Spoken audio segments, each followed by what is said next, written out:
So less than a week away now from the primary election, and a lot is at stake, particularly for the city of Seattle, which continues to deal with worsening crises around homelessness, crime, mental health. Q13's Brandy Cruz joining us live, and you got the chance to speak with some of the contenders for the position of mayor. Yeah, there are a lot of them in the race for mayor, of course, after Mayor Jenny Durkan came out and had that sort of bombshell announcement that she wouldn't seek a second term, which is pretty unusual, right? Usually you want at least 2 terms to be able to make a difference or do what you wanted to do.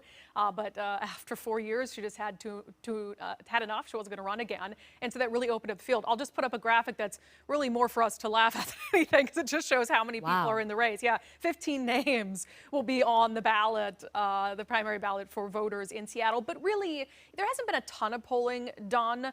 But from what we've seen, there appears to be 3 front runners. They are former City Council President Bruce Harrell, current City Council President Lorena Gonzalez, and then Colleen Echohawk, who's never held political office, but she has run sort of in political circles in the city. She's the former executive director of Chief Seattle Club. And really, what I think this demonstrates, and what the list of candidates demonstrates, is sort of, do voters want to continue on the current trajectory for the city? Are they satisfied with the leadership that the city has had to date, with people like Bruce Harrell, who held a leadership position, Lorena Gonzalez, who currently holds a leadership position? Or do they want someone brand new to step in and try to deal with the crises? Someone like Colleen Echohawk, for instance. I spoke to those 3 candidates.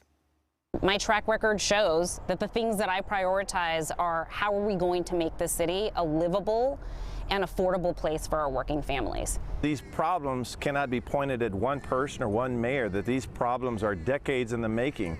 So you go right to the policies that are working, many of which I advanced and supported, Housing First as an example. I cannot tolerate another, 4 years of the same kind of ineffective leadership.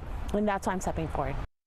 And coming up today on Q13 News at 4 and 5, I'm going to have much more on this race and with the candidates and my conversations with them, including what they would do to deal with the, really horrible uptick we've seen in violent crime and the mass exodus of officers from the Seattle Police Department. They have some varying opinions on that issue for sure. So make sure that you join us today at 4 and 5 p.m. And so, the question I've heard from a number of people in Seattle is, will a new mayor really make a difference in the city?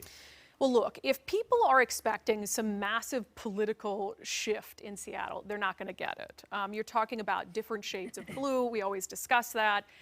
Maybe in the city attorney's race, there is a Republican running, Ann Davison. She's not doing poorly in the polling either. But in terms of mayor, look, Bruce Harrell, pretty in line politically with current mayor Jenny Durkan. Lorena Gonzalez, she's already a leader in the city. She's the current city council president. Certainly would continue on the trajectory the city is going. Maybe someone like Colleen Echohawk, who's an outsider. But again, you're talking about people who, by and large, agree with a lot of the policies that are already in place in the city. One area where I do think you could see a difference is the toxic environment at City Hall. Can voters select someone who can go in there, repair whatever relationships are broken between the 7th floor and the 2nd floor, and at least help do away with what I call performative politics? So doing things for show as opposed to doing things because they are actually productive for the city. That is really one of the biggest challenges for the city of Seattle right now, is buckling down, doing the hard work, even if it doesn't get you the headlines. Well, and talk about, what we've seen this week. Like, we were talking about the, Welcome Back Downtown weekend.